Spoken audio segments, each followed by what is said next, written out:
sa ngayon, as I have been watching the Marcos administration, I found out na he's a big fat liar because from the election I followed him. Actually, ako din ay ako Ilocano. I'm born in Pangasinan and I love his father because he was a good man. And yet, I thought na pagbigyan natin ng isang anak. But eventually, after a year or so, nakita natin ang tunay na kulay ng kanyang anak. Nagmana din siya sa kanyang ama. So I'm very disappointed na lahat ng kanyang pinromise, which is I followed him all through yung election, especially po sa bigas, at hindi pa niyo natupad. At marami po siyang, sabi na itutupad niya, pagpatuloy niya yung ginawa ni Duterte, pero hindi niya ginawa. So I think I'm so disappointed with that. Sa palagay niyo ma'am, ano po ang nakita niyo na tunay na estado ng Pilipinas? So ngayon, recently I watched, there was an award for Gutom Award. It's so funny kasi sabi ni attorney, sino ba? I don't know if it's ka Eric, pero nakita ko siya, Pilipinas kong mahal because I always watch in the morning. Nakakatuwa kasi sabi nila walang nagugutom sa Pilipinas. That's a lie. That's a lie.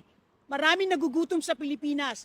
Ang nabubuhay lang yung mga OFW, but if wala silang OFW, gutom na gutom po sila sa taas ng bilihin, electricity, of course, pamasahe, at saka ang ayuda po is just for a period of time. Ang kailangan po ng Pilipinas ay trabaho, consistency.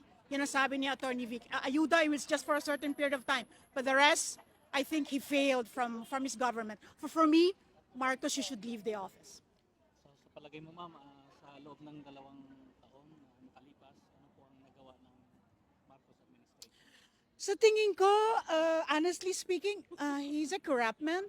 He gets a lot of money and he always travels. Na-post ko na po yan sa aking My Day. And lagi po siya nagte-travel and he brings drawing but there is no manifestation. Lagi siyang, may nadala tayong ganito, blah, blah, blah. But there was wala pong resibo. And we people need resibo. He's very proud na meron siyang na-sign na project and so on and so forth. But at the end of the day, it's been 2 years na nag-travel siya. Na wala po siyang nadala at wala po akong nakitang resulta. I'm very sorry. I'm not very into it, but yun po ang nakita ko. Because of SMNI, I've been following you guys, and I'm so proud you stand firm in spite of what's happening in SMNI.